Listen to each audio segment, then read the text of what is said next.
We should never have saved them. Zarn's hands hover over the control panel, his heart pounding as he types out the message. The Cellari have never called for war. They have no warships, no armies, no weapons beyond ceremonial guards who have never drawn blood. Their entire civilization is built on diplomacy, negotiation, and cooperation. And now none of it matters. The Rothak are not invaders. They are erasers. Every Cellari who has tried to reason with them now lies in the ruins of once proud cities, their voices forever silenced. The galactic community offers nothing but condolences and empty words. No one dares to challenge the Rothak dominion. No one except them. Zarn swallows hard. Humanity. The apex predators of the stars. The outliers of the galactic order. Every species speaks of them in hushed tones. Savages, monsters, warbringers. Unpredictable. Relentless. The only species that has waged war not out of necessity, but because they refuse to be dictated to. The Cellari have no alliance with Earth. No treaties, no trade agreements. They have never fought alongside them. And yet, in this moment of extinction, Zarn sees no other choice. With a deep breath, he forces down the fear creeping into his mind. His fingers tighten into fists. The Rothak have already decided the Cellari are dead. What does he have to lose? He activates the emergency beacon, hard-coding the distress signal to bypass all bureaucratic channels. The message is simple, direct. Humanity, this is Ambassador Zarn of the Cellari. We are a peaceful species. We are dying. The Rothak are wiping us from existence. The galaxy stands by and watches. We have nothing to offer you. No riches, no resources. Only this: if you help us now, we will owe you. Whatever debt you name, we will pay it. We beg you. Please, help us. Zarn presses send. For several seconds nothing happens. Just silence. Then the transmission indicator flares to life. Message received. Somewhere in the void, humanity is listening. Ambassador Zarn watches helplessly as his homeworld burns. The skies are choked with black smoke, the air filled with the screams of his people. Cellari cities, once gleaming with crystal spires, crumble under relentless orbital bombardment. Fires rage unchecked, consuming centuries of history in minutes. The Cellari, a species built on diplomacy and peace, are powerless against the merciless onslaught. The Rothak dominion does not negotiate. They do not conquer. They exterminate. Their warships hover like predatory beasts, raining destruction on a species incapable of fighting back. There is no mercy, no surrender. Only death. Zarn's hands tremble as he grips the balcony railing of the last surviving command center. Every transmission from the surface is a desperate plea for salvation. Children scream for parents already lost. Cities go silent mid-broadcast, their final words swallowed by fire and falling debris. Zarn, a diplomat trained in negotiation, understands the brutal reality: words will not save them. He has spent his life crafting treaties, brokering peace, ensuring stability between empires. Now none of it matters.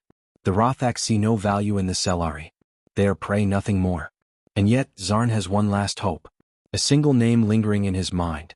A name the Rothak fear, a name whispered across the stars with both awe and dread. Humanity. But will they come? The Cellari have never been allies of Earth, never fought alongside them, never offered them anything of value. Yet, as the fires of annihilation close in, Zarn makes the only choice left. With a shaking hand, he transmits the message that will determine the fate of his people. A single plea sent into the void. Humans, we need you. Zarn steadies his breath as he sends another transmission, knowing he has only one argument left. Desperation alone will not move humanity. They are not the kind to act out of sentiment. They operate on something deeper: honor, obligation, and debts that must be repaid. He tightens his grip on the console, his voice unwavering despite the terror clawing at him. Years ago we saved your explorers when no one else would, he says, his words cutting through the static. Their ship was crippled, drifting in the void. The Council refused to intervene. The Dominion called it a lesson in weakness. The Cellari did not. We pulled your people from the abyss. We gave them shelter, food, medical aid. When the Council warned us not to interfere, we ignored them. When the Dominion demanded we turn them over, we defied them. His throat tightens, but he forces himself to continue. And humanity swore that you do not forget your debts. The words hang in the air, a challenge wrapped in a plea. Zarn knows what he is doing. Humans are not like the other species. They do not move for profit alone. They move for reasons deeper than any trade deal or tactical advantage. They move for something personal. The seconds stretch endlessly, the only sound the faint hum of the failing power systems around him. Then, finally, the transmission indicator blinks again. Not just received. Acknowledged. Zarn's exhausted mind races through the possibilities. 8 shipments, perhaps. Maybe a diplomatic outcry, pressuring the Dominion to withdraw. Humanity had political weight, after all, feared and unpredictable but known for playing by their own rules. At worst, he expects a shipment of weapons his people wouldn't even know how to use. Instead, his console flickers with an incoming response. A simple, chilling message. Debt acknowledged. Stand by. Zarn's breath catches. That was not the tone of diplomacy. That was not the language of negotiations or relief efforts. That was something else entirely. He stares at the message, his mind rejecting the weight behind those words. Stand by for what? The silence stretches. No further explanation. No demands. Just an acknowledgement. Then a second message follows. Evacuate all non-combatants. Immediately. Zarn's blood runs cold. The Cellari capital is crumbling. Fires consume once pristine cities, choking the sky with black smoke. The Rothak war banners hang from the shattered remains of government halls. Zarn stands in the last operational command center, surrounded by terrified officials, his hands trembling over the console. There is no one left to call. No defenses to rally. This is the end. On the main screen, the Rothak Supreme Warlord looms, his reptilian maw curling into a cruel grin. It is over, Cellari, he rasps. Kneel. Or burn. Zarn closes his eyes. He is about to respond, to accept surrender, to beg for the lives of his people, when an alarm blares. Not from the Cellari systems. From the Rothak fleet. Outside the planet's orbit, space tears open. Hundreds of human warships drop from FTL like descending gods. No warning. No prelude. Just arrival. A deep, bass-heavy signal cuts through all frequencies. Debt acknowledged. Engagement commencing. The humans had come. And they had come for war. The Rothak Supreme Warlord scoffs as he watches the human fleet on his tactical display. Pathetic. Their ships are sleek, angular, but vastly outnumbered. The Dominion's fleet surrounds the Cellari homeworld like a tightening fist. 20-1. This is what the humans send? One of his generals sneers. A token force? This will be over before they... The screen flickers. Then, every single human ship vanishes. Not just cloaking. Not just jamming. Gone. Confused silence grips the Rothak command deck. Officers frantically tap at consoles, recalibrating scanners. No readings. No movement. What trickery is this? The warlord growls. Then static. A broken transmission crackles through the comms. Distorted, hollow, yet unmistakably human. You should have let the debt remain unpaid. The lights flicker. Systems fail. The warlord's scales prickle with something he has never felt before. Fear. Total blackout. Every screen, every sensor, every light aboard the Rothak command ship dies in an instant. The warlord's breath is loud in the sudden void of silence. Then, deep in the darkness, something moves. Total chaos erupts. Rothak officers claw at dead controls, screaming for orders that can't be given. Warships drift helplessly as targeting arrays remain black. The fleet, once an unstoppable force, is now blind, mute, and defenseless. Then, through the silence, a single human voice cuts through their comms. Now let's discuss repayment. Panic turns to horror as the Rothak realize the truth. Humanity didn't retreat. They repositioned. Every single human warship now looms behind the Rothak fleet, perfectly aligned for a kill strike. Before the Rothak can react, their warning systems blare, not from enemy weapons but from their own. Their missile silos, plasma cannons, and auto-targeting batteries begin locking onto each other. The humans never needed to outnumber them. They hijacked the entire fleet. Zarn grips the edge of his command console, his heart's pounding in his chest. The Cellari have always seen humanity as unpredictable, dangerous, even reckless. Against the overwhelming Rothak armada, this should be suicide. Then the impossible unfolds. The human fleet doesn't fire. They don't evade. They simply watch. Rothak warships begin turning on each other. Plasma batteries discharge at random. Missile bays eject payloads into their own formations. Battleships spiral out of control, colliding with one another in fiery detonations. Zarn's breath catches. This isn't brute force. It's something far worse. The humans have hijacked the war itself. Zarn's breath catches as chaos erupts in orbit. The Rothak warships, vast, unstoppable engines of conquest, turn their guns on one another. Plasma barrages rip through their own formations. Missile cruisers launch payloads at Allied flagships. Battleships carve through their own ranks with beam weapons meant for planetary sieges. The Rothak Supreme Warlord's voice crackles over the open channel, laced with fury and confusion. Cease fire. Who gave that order? Report. No response. Only screams. Only panic. Zarn grips his console, stunned. This isn't a counterattack. The humans haven't fired a single shot. They didn't just cripple the Rothak. They've turned their own weapons against them. The humans aren't fighting fair. They aren't trading shots or engaging in honorable combat. They've infiltrated the Rothak fleet itself. Targeting systems flicker, then override. Weapons lock onto friendly vessels. Shields cycle off at the worst possible moments. Engines fire at full burn in opposite directions, ripping ships apart from the inside. The Rothak aren't just losing. They don't even know how they're losing. On every channel, terrified commanders scream for answers. Systems officers report phantom signals, hijacked controls, unreadable errors. The Supreme Warlord slams a fist onto his command panel. We are the Rothak. No one bests us in battle. A single message cuts through the chaos, distorted, cold, and final. You never understood.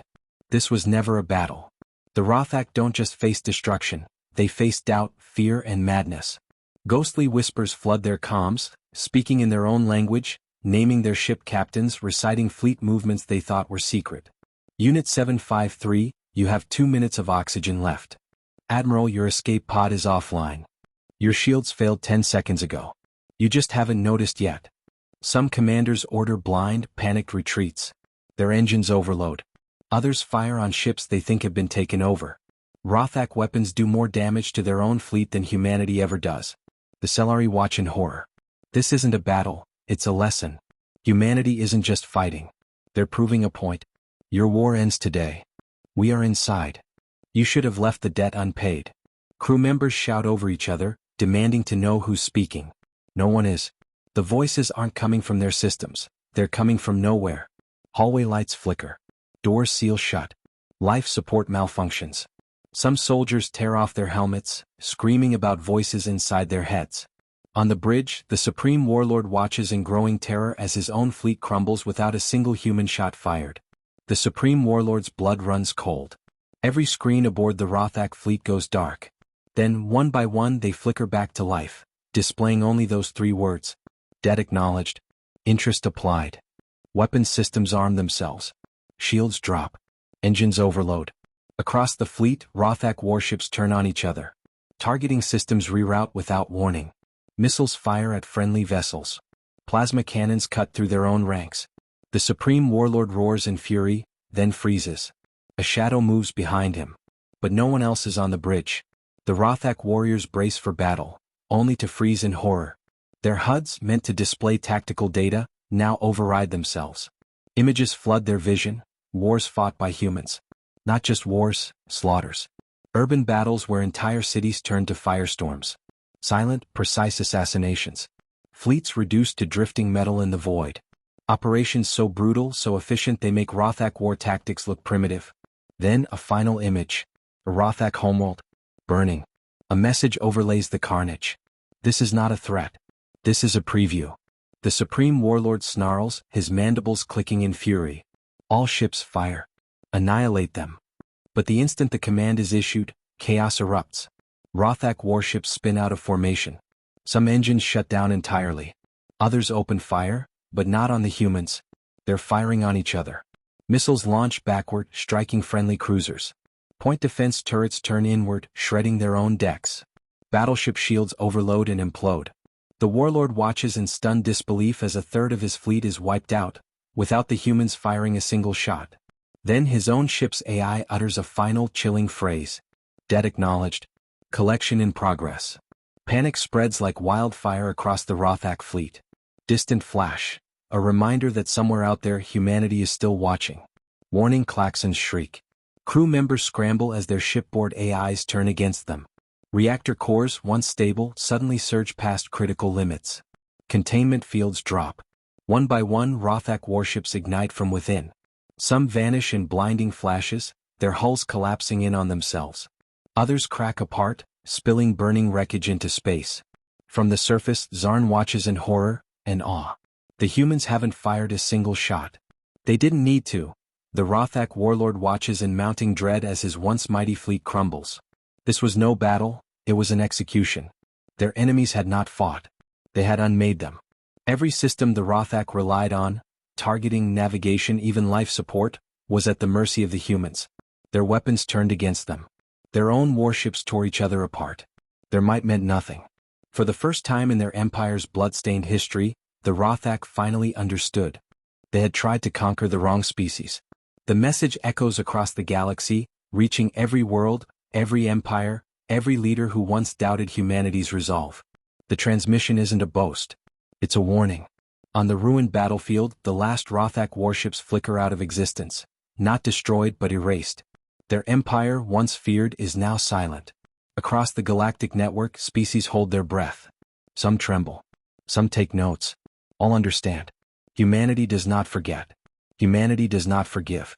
And when they owe you a favor, expect the unimaginable. They believe they can regroup, fortify, and plan a counterattack. But humanity isn't giving them time. The moment the last Rothak warship enters their own orbit, their planetary defenses turn against them. Orbital cannons fire on their own cities. Shield generators collapse. Every failsafe they trusted is now a weapon against them. From the shadows of space, human ships watch in silence. They never had to set foot on the planet.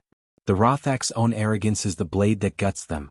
The Council's transmission is desperate, voices layered with fear. Humanity, please, this is beyond war. This is annihilation. But humanity doesn't respond. They let the silence drag on, stretching the dread across the entire galaxy. Every species watching understands, humanity isn't just punishing the Rothak. They're making an example. The sky above the Rothak homeworld turns to fire. Human warships position themselves with surgical precision, launching kinetic strikes that don't just destroy defenses, they erase them. Missile silos rupture before they can launch. Energy grids overload, plunging cities into chaos. The Rothak scream defiance into the void, but the void does not answer. The galaxy watches in stunned silence. A species that once terrorized entire civilizations is dismantled in a single night. No drawn-out war. No negotiations. Just obliteration. The last transmission from Rothak space, command, is gone. There's no one left. Humanity broadcasts his trial live across the galaxy. He is forced to recount his species' atrocities, every invasion, every genocide. Then, a human envoy delivers a simple message. Let this be a lesson. We do not seek war. But if you threaten our friends, there will be no mercy. Small Blue Diamond, the galaxy's reaction. Civilizations across the stars watch in stunned silence. Some are horrified. Others take notes. One thing is clear, humanity honors its debts and crossing them is not an option. Small Blue Diamond, the aftermath. The Rothak homeworld is left intact but leaderless, their military in ruins. Humanity didn't conquer, they corrected. The message is clear. Debts are remembered and vengeance is swift. No one answers. Because in that moment they all realize, humanity never collects favors. They settle debts. Zarn watches as human engineers help rebuild Selari cities, their warships hovering silently above, a reminder to the galaxy. The Rothak are gone. The Council is afraid. And for the first time in history, the smallest voice in the galaxy carries the weight of the strongest. The balance of power shifts overnight. Once isolated species now seek humanity's favor, knowing a single human promise outweighs any treaty. The Galactic Council scrambles to adjust, realizing too late, humanity never needed their approval. Now the question isn't who fears them. It's who humanity chooses to protect next.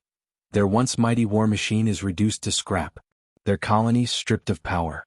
Every surviving Rothak knows, they exist only because humanity allowed it. Across the galaxy, rulers and warlords take heed. The unspoken law is now written in blood. You never cross humanity. They listen with wide eyes as he describes the sky burning, the hopelessness, and then, the impossible salvation. One of the younglings asks, were the humans truly that powerful? Zarn smiles, looking toward the stars. Powerful? Yes.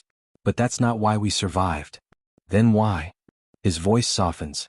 Because we were their friends. The stars remain silent, but Zarn swears he sees a